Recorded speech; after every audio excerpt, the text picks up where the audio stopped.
Hello there, it's Gadget the Gathering here to talk about Magic the Gathering, and we're going to talk about Rasputin Dreamweaver.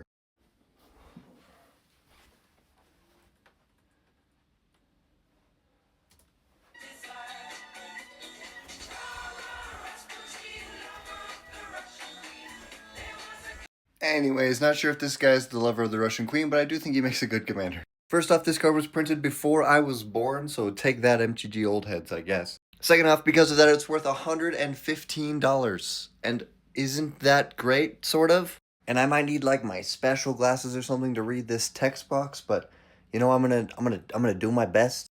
Just kidding, somebody else already did it. We're gonna read the easier version.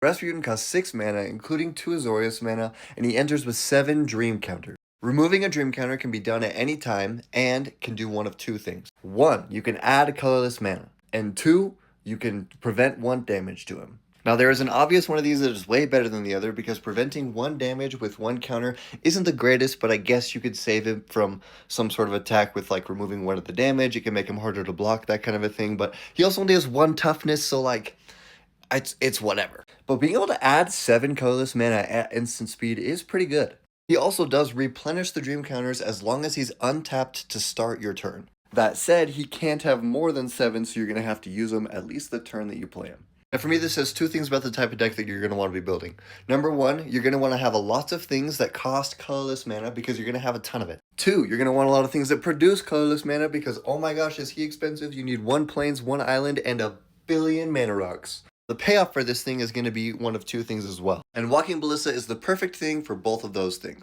1, you're going to want big things that only take colorless mana to cost, so that way you can immediately use these counters to give you that extra boost of mana, plus the at least 6 mana that you already had to cast your commander means you're going to have at minimum 13 mana to use on the next turn, plus 7 mana to use the turn that you cast him. You're also going to want to have lots of instant speed activated abilities that you can just sink this mana into whenever you want. So stuff like Walking Ballista's ability where you can pay 4 mana to put a counter on it is going to be super good. Now the other thing is that you're in blue-white and your commander costs 6, which means you're going to want to be able to do a lot of things before that because the likelihood of you getting to 6 mana isn't that high. Especially not before the green player that's going to be ramping better than you anyway. So your deck should be full, like I said, of mana rocks like Thread Dynamo that are going to get your mana count up to be able to utilize all the payoffs you have before your commander comes down, and then have your commander just be this super expensive $115 garnish that's on the reserved list also. Seriously, this is a killer suggestion. I don't know where you pulled this out from, but like, what? That said, this is pretty cool among the blue-white commanders that I've looked at. Kind of different, and maybe I might have to build it, but I'll definitely be proxying it because I'm not paying for this card. Anyway, go ahead and comment who you think I should do next. Like and follow, see you in the next one.